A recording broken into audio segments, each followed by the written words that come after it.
ডিবেটের বিষয় বা বিতর্কের বিষয় মুহাম্মদ সাল্লাল্লাহু আলাইহি ওয়াসাল্লামের সঙ্গে আম্মা আয়েশা রাদিয়াল্লাহু তাআলা আনহার বিয়ের বয়স এটা নৈতিক ছিল নাকি অনৈতিক? আপনারা দেখেছেন দীর্ঘ 25 মিনিট আসাদ নূর সাহেব কথা বলেছেন, তাতেও তার কোলায়নি, আরো 5 মিনিট প্রেজেন্টেশনে এক্সট্রা সময় নিয়েছে, খুব ভালো কথা।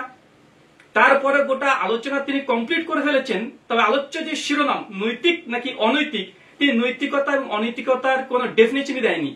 মানে আপনি বিচার করতে বসে গেছেন যে নৈতিক ছিল কি অনৈতিক ছিল, এই নৈতিকতার কোনো ডেফিনেশন দেয়নি। এটা আজকের বিতর্কের সঙ্গে একদম অবিচার করেছেন।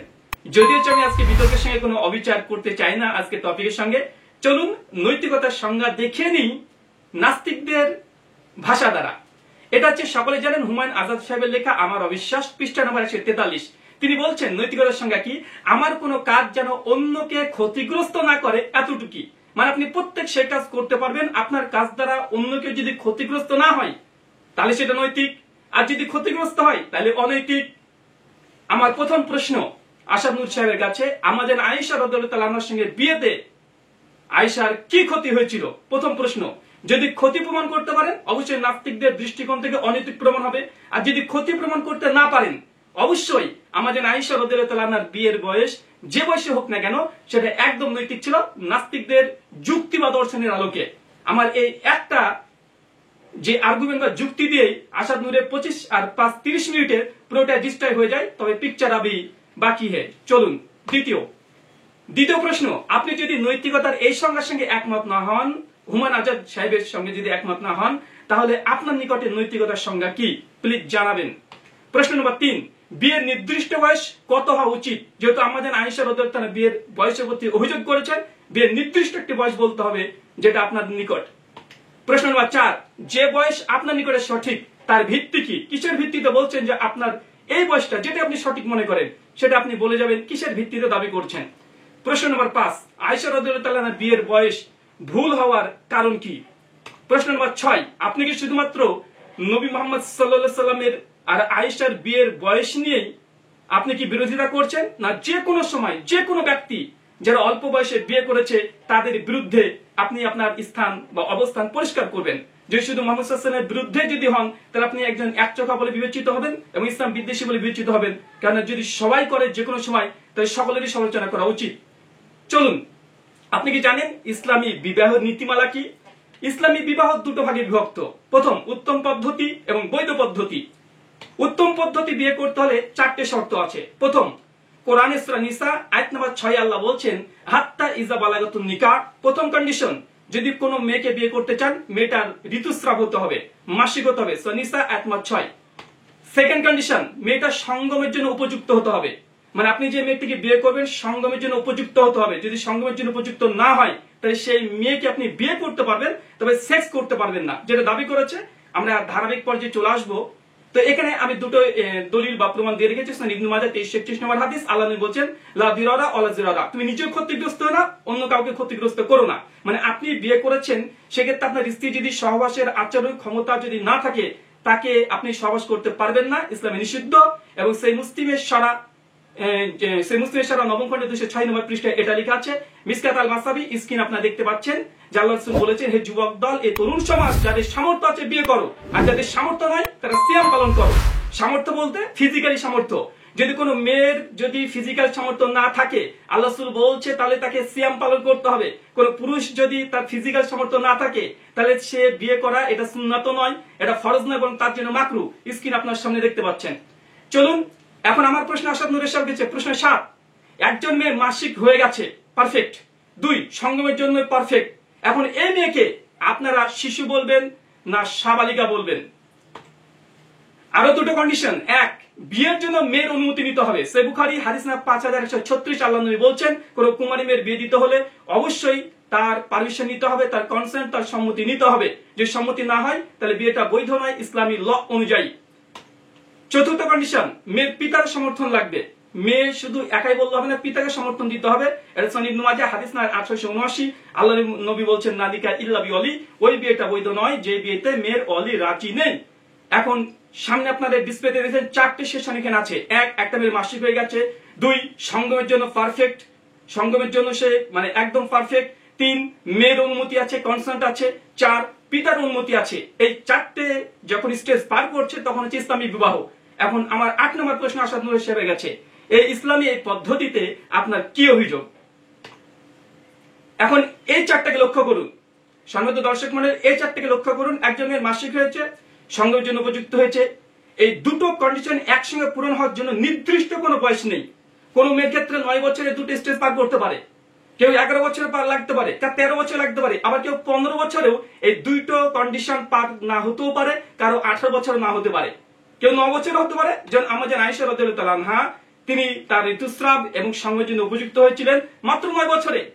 আর এই যখনই 9 বছরের দুটো কি আপনি একসঙ্গে হয়ে যাচ্ছে, তখন তাকে আপনি আবার নাবালিকা বলতে পারবেন না, সে একজন ম্যাচুরিটি বা ম্যাচিউর হয়ে গেছে, প্রাপ্তবয়স্ক। আর আমার দাবি ওটা, আমাদের প্রাপ্তবয়স্ক ছিলেন যখন আল্লাহ নবী ঘরে নিয়ে গিয়েছিলেন।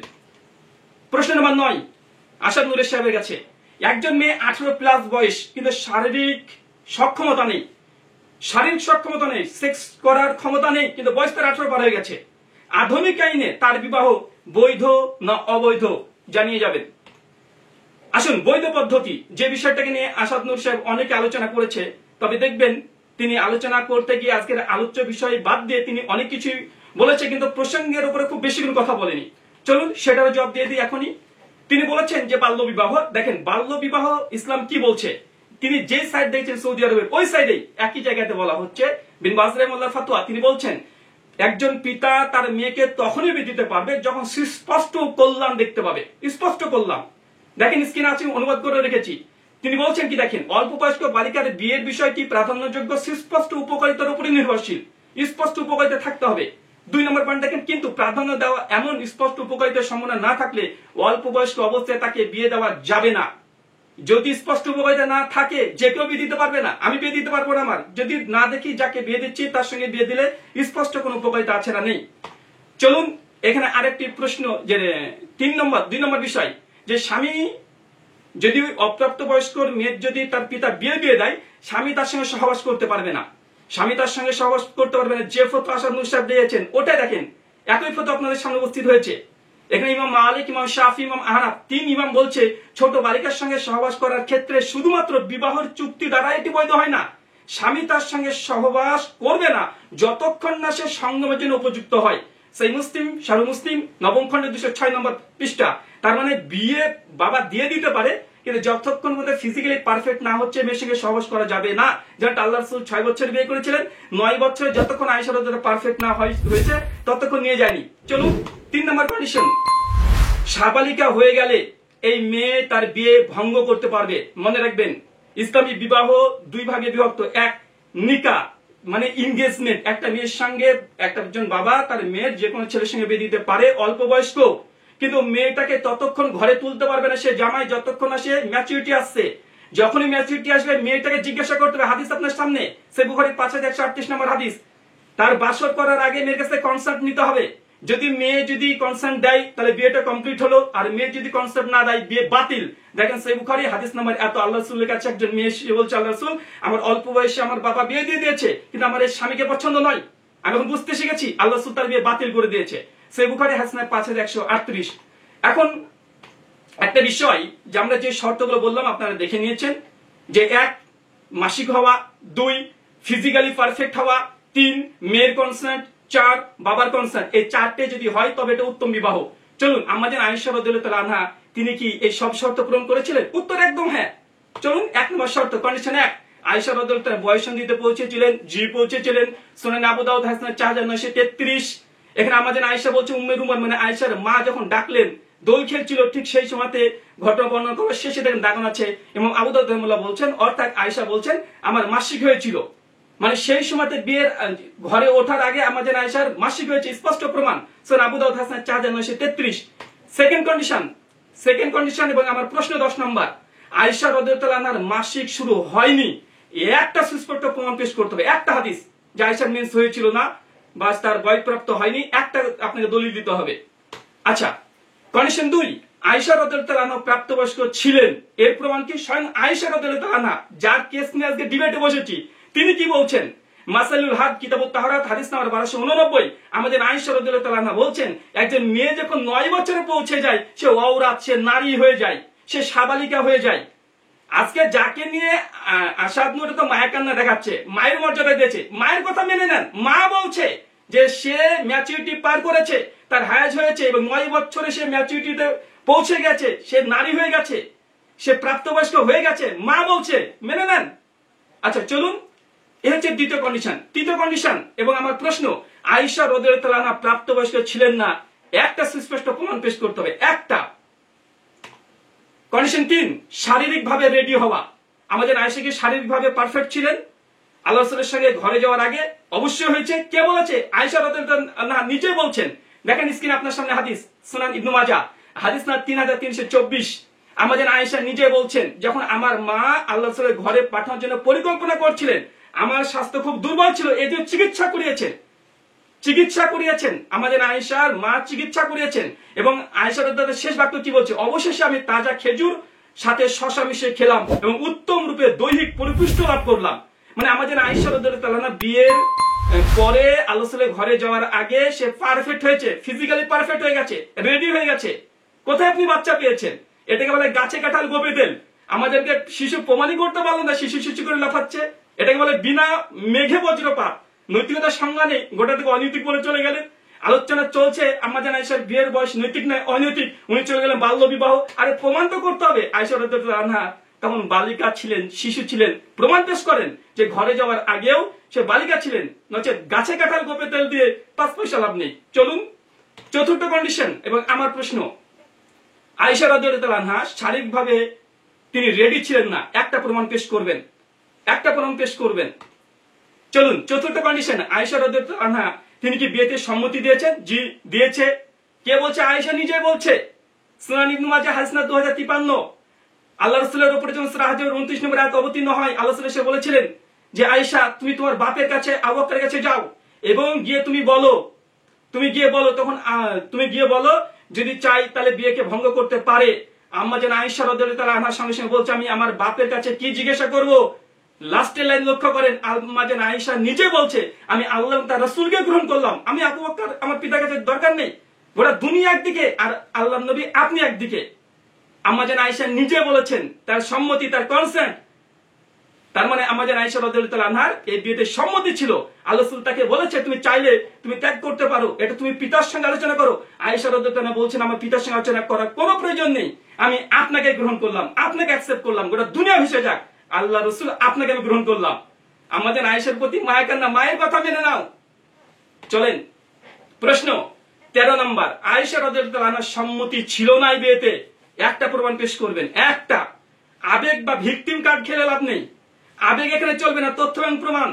আবেগ দিয়ে কাজ নেই, যে এটা ইমোশনাল ব্ল্যাকমেল করে লাভ নেই, ইমোশনাল কার্ড খেলে লাভ নেই, তথ্য এবং প্রমাণ পেশ করেন।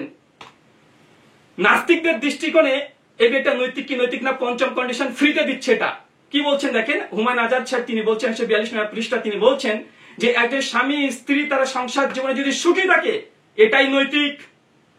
আমাদের আয়েশা রাদিয়াল্লাহু আনহা কি বলছেন? তিনি বলছেন, আমাদের আয়েশা বলছেন ইয়া রাসূলুল্লাহ আমি আপনাকে নিয়ে ঈর্ষা করি, আমি আপনাকে নিয়ে অহংকার করি, আমি আপনাকে নিয়ে গর্ববোধ করি। সেই মুসলিম হাদিসের 7003 আয়েশা রাদিয়াল্লাহু আনহা বলছে, কোন অভিযোগ করেনি জিন্দেগিতে, জীবনে কখনো অভিযোগ করছেন যে আল্লাহ রাসূল আমার বাবা আমাকে ছোটবেলাতে বিয়ে দিয়েছে, এই জন্য আমি খুব বিরক্ত আপনার প্রতি, এই কথা জিন্দেগিতে বলেনি, বরং বলছেন যে রাসূলুল্লাহ আমি আপনাকে নিয়ে গর্ববোধ করি, আমার মতো মেয়ে গর্ববোধ করে ইয়া রাসূলুল্লাহ। কি বলছেন? চলুন এখন আমার প্রশ্ন 14, আয়েশা রাদিয়াল্লাহু আনহা সুখী ছিল, তিনি নিজে সাক্ষী দিয়েছে, তাহলে এই বিয়েটা কেন নৈতিক নয়? কেননা নাস্তিকরা বলছে স্বামী স্ত্রী সুখী থাকলে সেটাই নৈতিক। এরা দুজন স্বামী স্ত্রী সুখী ছিল, এই কাপল গর্ববোধ করছে একে অপরকে নিয়ে, তাহলে কেন এটাকে নৈতিক বলছেন না? কেন নৈতিক বলছেন? ইঁদুর কপালে সিঁদুর দেওয়ার মানে কি? চলুন দেখেন, ইমাম শাফি রাহিমাহুল্লাহ আজ 1300 বছর আগে ইমাম শাফি বলছেন, শিয়ারুল নুবালের মধ্যে ঘটনা বর্ণনা আছে, তিনি বলছেন যে আমি ইয়ামেনের অনেক মেয়ে দেখেছি 9 বছর বয়সে তারা ঋতুস্রাব হয়ে গেছে। তার মানে ঐতিহাসিক প্রমাণ। এখানে বলছে একটি মেয়েকে দেখেছে 18 বছরের নানি হয়ে গেছে, 1400 বছর আগের প্রমাণ। এখন আমার প্রশ্ন, 1400 বছর আগের আমি স্পষ্ট সাক্ষী পেশ করেছি যে সেই সময় 9 বছরের মেয়েদের ঋতুস্রাব হতো। এখন আপনি যদি বলেন সেই সময়তে হতো না, তাহলে স্পষ্ট 1400 বছর আগেকার একটা প্রমাণ পেশ করেন, একটা 1400 বছর আগেকার। কে বলেছে 9 বছরে সেই সময় ম্যাচুরিটি আসতো না? কে বলেছে? একটা প্রমাণ পেশ করবেন। চলেন আজকের যুগে মেয়েদের মাসিক কত বছরে হয় আমরা কিছু প্রমাণ পেশ করে দেখে নিই। এটা হচ্ছে স্টুডেন্ট healthchildren.org থেকে নেওয়া এই আর্টিকেলে দেখতে পাচ্ছেন। তারা বলছে যে মেয়েদের মাসিক হয়ে যায় গড় 8 থেকে 13 বছরের মধ্যে। একটা রিপোর্ট দেখেন ইন্ডিয়াতে, ভারতবর্ষে মেয়েদের গড় মাসিকের বয়স হচ্ছে 8 থেকে 9 বছরের মধ্যে শুরু হয়ে যায়। হংকং এর একটা সরকারি সাইট তারা বলছে মেয়েদের 7 বছর থেকে মাসিক শুরু হয়ে যায়। এখানে দেখেন একটা চার্ট দেওয়া আছে কোন বছর বয়সে কোন মেয়েদের কেমন কেমন ঋতুস্রাব হয়, তার একটা পার্সেন্টেজ দেওয়া আছে। এখন আমার প্রশ্ন, 7 থেকে 9 বছরের মেয়েদের যে মাসিক হয় না দাবি যদি আপনি করেন বা আপনি বারবার এটা বোঝাতে চেষ্টা করেছেন, একটি প্রমাণ উপস্থাপন করুন যে মেয়েদের 7 থেকে 9 বছর বা 8-9-10 মেয়েদের মাসিক স্রাব হয় না। এটা আপনাকে প্রমাণ পেশ করতে হবে, আবেগ দিয়ে চলবে না। চলুন আমরা কথা বলছি আজকে 1400 বছর আগেকার মানুষদেরকে নিয়ে।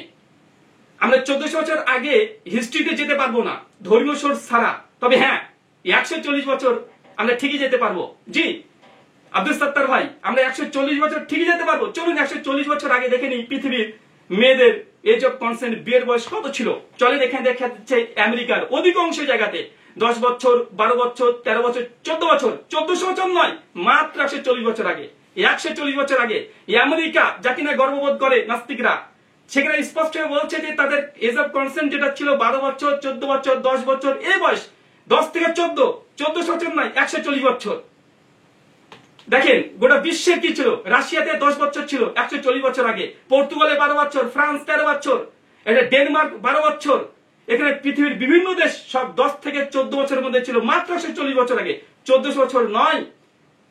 এখন আমাদের প্রশ্ন দেখেন আমেরিকার ডেলওয়ারা শহরে মাত্র 140 বছর আগে 1880-তে 7 বছর বয়সে মেয়েদের বিয়ে দেওয়ার জন্য সম্মতি দিয়েছে তারা, এজ অফ কনসেন্ট সরকারি ভাবে।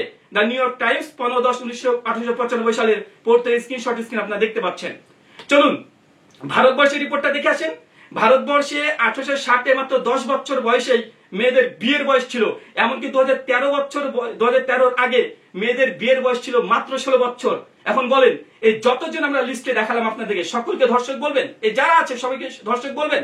এটা গোটা বিশ্বের আমেরিকার মাত্র 40 বছর আগে সবাইকে ধর্ষক বলেন? এখানে আমেরিকার যারা আছে সবাইকে ধর্ষক বলেন? আমেরিকাতে যেগুলো আছে ভারতবর্ষের সকলকে ধর্ষক বলেন? কারণ আপনাদের নিকটে নির্দিষ্ট বয়সটা বলতে হবে। চলুন আজকের দিনের আইন দিয়ে পূর্বে সব দেশের মানুষকে ধর্ষক অভিযোগ করবেন কি করবেন না, প্রশ্ন নম্বর 17 আপনার কাছে রেখে গেলাম। চলুন ভারতীয় একটু ইতিহাস দেখে নিই। প্রথমে ক্ষমা চাচ্ছি হিন্দু সনাতনী ভাইদের কাছে, এটা হিন্দু ধর্মের সমালোচনার জন্য নয়, জাস্ট ভারতের ইতিহাস কালচার দেখানোর জন্য। বিষ্ণু সংহিতা 24 অধ্যায় 40 থেকে 31 নম্বর শ্লোক, সেখানে ভারতীয় দর্শন বলছে, ভারতীয় দর্শন বলছে ঋতু দর্শন হয়ে গেলেই মেয়েরা প্রভুত্ব সম্পন্ন হয়, মানে কনস্ট্যান্টের মতো বয়স হয়ে যায় ঋতুস্রাব হলে। এটা হচ্ছে ব্যাস সংহিতা 2 অধ্যায় 6 থেকে 7 নম্বর ভার্স। এর যে ঋতুকালের পূর্বেই কন্যাদেরকে দান করতে মানে বিয়ে দিতে হবে। এখন আপনি কি মনে করছেন কিছু আমি মহাপুরুষদের নাম দেখাবো, তারপরে তিনি যে অভিযোগগুলো করেছে সেকেন্ড রিবার্টাল টাইমে জবাব দেবো, এটা আমার কেস প্রেজেন্ট, কোনো জবাব দেবো না, জাস্ট আমার কেস প্রেজেন্ট করছি।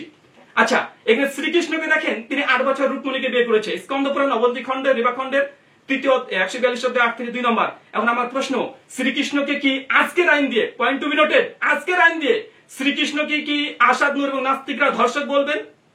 আদর্শিক পড়ে না আপনাদের যে আর্গুমেন্ট, আপনাদের যে যুক্তি, শ্রীকৃষ্ণ 8 বছরে মেয়েকে বিয়ে করেছে, আজকের আইন দিয়ে শ্রীকৃষ্ণকে ধর্ষক বলবেন? বলেন। রামচন্দ্র বিয়ে করেছে 6 বছরের সীতাকে, বাল্মীকি রামায়ণ। প্রশ্ন 19, রামচন্দ্রকে কি ধর্ষক বলবেন? শিব বিয়ে করেছে 8 বছরে পার্বতীকে, আজকের আইন দিয়ে শিবকে কি আপনি ধর্ষক বলবেন?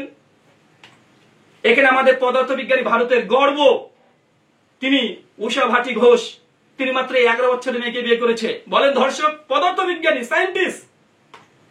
আমাদের ভারতবর্ষে যিনি সংবিধান রচনা করেছেন, প্রথম স্বাধীন ভারতের সংবিধান রচনা করেছেন, বি.আর. আম্বেদকর 8 বছরের মেয়েকে বিয়ে করেছেন, তাকে আপনি ধর্ষক বলবেন? বলে দেখেন।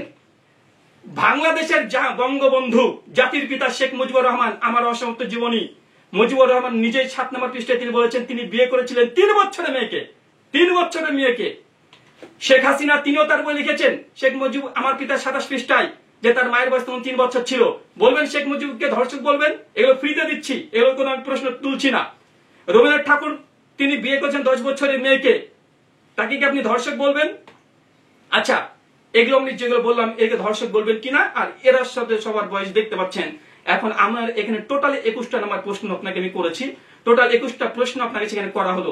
সমিত দর্শক মন্ডলী, কে আদর্শবান ব্যক্তি কে আদর্শবান ব্যক্তি এটা নয়, মূল বিষয় হচ্ছে এটা মনে রাখবেন যে আপনি বাল্যবিবাহের বিপক্ষে, যেহেতু বাল্যবিবাহের বিপক্ষে তাই এইসব মহাপুরুষ তারা করেছে। এখন এদেরকে আপনি ধর্ষক বলবেন কি বলবেন না, এটা আপনাকে ক্লিয়ার করতেই হবে আজকের আইন দিয়ে। আজকের আইন দিয়ে যে মোহাম্মদ সাল্লাল্লাহু আলাইহি ওয়াসাল্লামকে আজকের আইন দিয়ে জাজ করেন, তাহলে এই মানুষগুলোকে কেন আজকের আইন দিয়ে জাজ করবেন না? যে মোহাম্মদ সাল্লাল্লাহু আলাইহি ওয়াসাল্লামকে বলেন, আপনি বলতে তিনি আদর্শবান ব্যক্তি, এই জন্য আমি মনে করি, এই জন্য আমি অভিযোগ করছি আদর্শবান ব্যক্তি এই জন্যই আপনি যদি দাবি করে থাকেন, এটা ডাজ নট ম্যাটার। আইন কে উঁচু মাপের কে নিচু মাপের এটা দেখে না, আইন হচ্ছে অন্ধ। ফকির চুরি করলো চুরি, ভারতের প্রধানমন্ত্রী চুরি করলো চুরি। তাই আপনি যেহেতু বর্তমান প্রেক্ষাপট আধুনিক যুগের আইন দিয়ে এটাকে আপনি বলতে চাচ্ছেন বাল্য বিবাহ, আপনাকে এটা প্রমাণ পেশ করে যেতে হবে এগুলো বাল্য বিবাহ যদি হয়, তাহলে সকলকে আপনাকে এক কাতারে ফেলে ধর্ষক বলতে হবে। 21টা প্রশ্ন আপনার সামনে রাখা হয়েছে। এখন আমি কিছু কথা বলি। আমি এখানে দুটো ওনাকে চ্যালেঞ্জ করব। এক, তিনি স্বপ্নের যুগে ভেসে তিনি বলেছেন যে আল্লাহ মুহাম্মদ সাল্লাল্লাহু আলাইহি ওয়াসাল্লাম যখন আয়েশার সঙ্গে মানে প্রথম বাসরাতে গিয়েছে সেই সময় তো রক্তপাত হয়েছে, এই যে দাবি করেছেন, প্রমাণ পেশ করবেন আসাদ সাহেব। আর দুই, এখানে আপনি যে বারবার বললেন আল্লাহ মুহাম্মদ সাল্লাল্লাহু আলাইহি ওয়াসাল্লাম দলিল পেশ করবেন, আল্লাহ মুহাম্মদ সাল্লাল্লাহু আলাইহি ওয়াসাল্লাম স্বপ্নে দেখেছেন আয়েশার বিয়ের ব্যাপারটি। আল্লাহ রাসূল কোন সাহাবীকে বলেছে যে আমি এই স্বপ্ন দেখেছি আয়েশার? কাকে বলেছে? আবু বকরকে বলেছে আল্লাহ রাসূল? বলেনি। কাকে বলেছে? দলিল পেশ করবেন, হজম করবেন না কথাগুলো। আপনি যে যুক্তিটা দিয়েছিলেন প্রথমে যে না এই বিষয়টা বলেছিলেন যে পুরুষ দ্বারা ধর্মগ্রন্থ লিখিত হয়েছে, মানে ইসলামে আমাদের ধর্মগ্রন্থ হাদিস সহিফায়ে আয়েশা রাদিয়াল্লাহু তাআলা আনহা নিজেও লিখেছেন। তার মানে আপনার যুক্তিতে ইসলাম অনেক।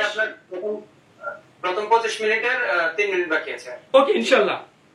আর দুই নম্বর, আপনি এখানে একটা কথা বলছিলেন, কেউ যদি বলে স্বপ্নে 6 বছর মেয়েকে দেখেছি, আলহামদুলিল্লাহ আল্লাহ রাসূল স্বপ্ন দেখেছে, স্বপ্ন কারো কাছে প্রকাশ করেনি, কারো কাছে প্রকাশ করেনি। হাদিস ঘেটে রাখেন, চ্যালেঞ্জ করলাম, দেখান আল্লাহ রাসূল কাকে গিয়ে বলেছে আমি স্বপ্ন দেখেছি আয়েশার ব্যাপারে? কাউকে বলেনি। কাকে বলেছে? আয়েশাকে বলেছে। আয়েশা রাদিয়াল্লাহু তাআলাকে বিয়ের পরে বলেছে, আর আয়েশা গর্ব করে বলেছে যে আমাদের বিয়ে আল্লাহর পক্ষ থেকে হয়েছে। কাউকে বলেনি আল্লাহ রাসূল বিয়ের কথা, কাউকে বলেনি, বরং খাওলা রাদিয়াল্লাহু তাআলা পরে বিয়ের প্রস্তাব দিয়েছে। ইনশাআল্লাহ আমি রিপোর্টারে সবগুলো জবাব দেব, কিন্তু যিনি অপ্রাসঙ্গিক কিছু কথা বলেছেন তার জন্য এগুলো আমি মানে কভার করতে চাচ্ছি। এখানে একটা তিনি বলেছেন হয়তো আল্লাহ মুহাম্মদ সাল্লাল্লাহু আলাইহি ওয়াসাল্লাম আবু বকরের প্রতিবেশী ভাই ছিল, এজন্য আয়েশাকে হয়তোবা কোলে নিয়েছে। হয়তো কেন রে ভাই? আসাদ সাহেব, আপনাকে আমি বলি, হয়তো আপনি ডাকাতি করে পালিয়ে গেছেন বাংলাদেশ থেকে, হয়তো দিয়ে চলে? একজন ব্যক্তির সাথে কথা বলে তথ্য কোথায়? হয়তো আল্লাহ রাসূল কোলে নিয়েছে আয়েশাকে, কোথায় তথ্য পেলেন? কেন দাবি করছেন তথ্যবিহীন কথা চলবে না। মুহাম্মদ সাল্লাল্লাহু আলাইহি ওয়াসাল্লাম সম্পর্কে কথা বলছেন, প্রত্যেকটা কথা জিম্মাদারি নিতে হবে। হয়তো বলে দিয়েছে, তথ্য দেবেন। হয়তো বললেন যে বাসর ঘরে রক্তপাত হয়েছে, এর তথ্য দিবেন। হয়তো অনেক কিছু হতে পারে, হয়তো নয়, তথ্য প্রমাণ পেশ করবেন। আপনার নিজের নোংরা চিন্তা দিয়ে মুহাম্মদ সাল্লাল্লাহু আলাইহি ওয়াসাল্লামের গায়ে কালিমা লিপন করতে পারেন না। তথ্য যেটা আছে সেটাই বলবেন। এখানে আরেকটা বলছেন যে আচ্ছা ফেরেশতা অভিশাপ দেবে। আমি বুঝতে পারলাম না এগুলোর সঙ্গে আমাদের আয়েশার বিয়ের বয়সের সম্পর্ক কি? এগুলোর সঙ্গে আমাকে একটু লিঙ্ক করে দেন তো। এগুলোর সঙ্গে আমাদের আয়েশা যে বয়সটাতে বিয়ে হয়েছে এটা নৈতিক ছিল না অনৈতিক, এটা মানে কিভাবে লিঙ্ক করবেন যে ফেরেশতা সে অভিশাপ দেয় যে শেষ করতে দেয় না? আরে প্রমাণ তো করেন আগে। আমাদের আয়েশা ঘরে যাওয়ার সময় তো সে বাচ্চা ছিল, শিশু ছিল, প্রমাণ তো করবেন। গাছে কাঁঠাল কোপেতেল, আজীব ব্যাপার। স্বপ্নের গরুকে গাছে তুলে নাচাচ্ছেন, কেন রে ভাই? ঈদের কপালে সিঁদুর লাগাতে আছেন, আগে প্রমাণ এটা পেশ করতে হবে, হচ্ছে বন্ধ করেন বাচ্চা বলা। আয়েশা রাদিয়াল্লাহু তাআলার বাচ্চা ছিল না, যখন রুখসাতি হয়েছে বাসর ঘরে গিয়েছে, সে ম্যাচিওর ছিল। আয়েশা রাদিয়াল্লাহু তাআলা নিজের কথা দ্বারা প্রমাণিত। 21টা প্রশ্ন আপনার কাছে করা হয়েছে, আর 67টা প্রমাণ পেশ করা হয়েছে আপনার সামনে। আপনি প্রত্যেকটা টুডা পয়েন্টে আপনি অ্যান্সার করবেন, এদিক ওদিক ছোটার চেষ্টা করবেন না। পয়েন্টের মধ্যে থাকেন, দলিলের উপরে থাকেন। বাকি ইনশাআল্লাহ আপনাকে সময় আমি আগে থেকেই দিয়ে দিলাম, যেহেতু আপনি 5 মিনিট সময় নিয়েছেন, ওই 5 মিনিট সময় আমি আপনার কাছ থেকে পরবর্তী সময়তে নেব। 21টা প্রশ্ন আপনার কাঁধের উপরে রেখে দিলাম 67টা দলিলের উপরে। শুকরিয়া, ধন্যবাদ, জাযাকাল্লাহু খায়রান।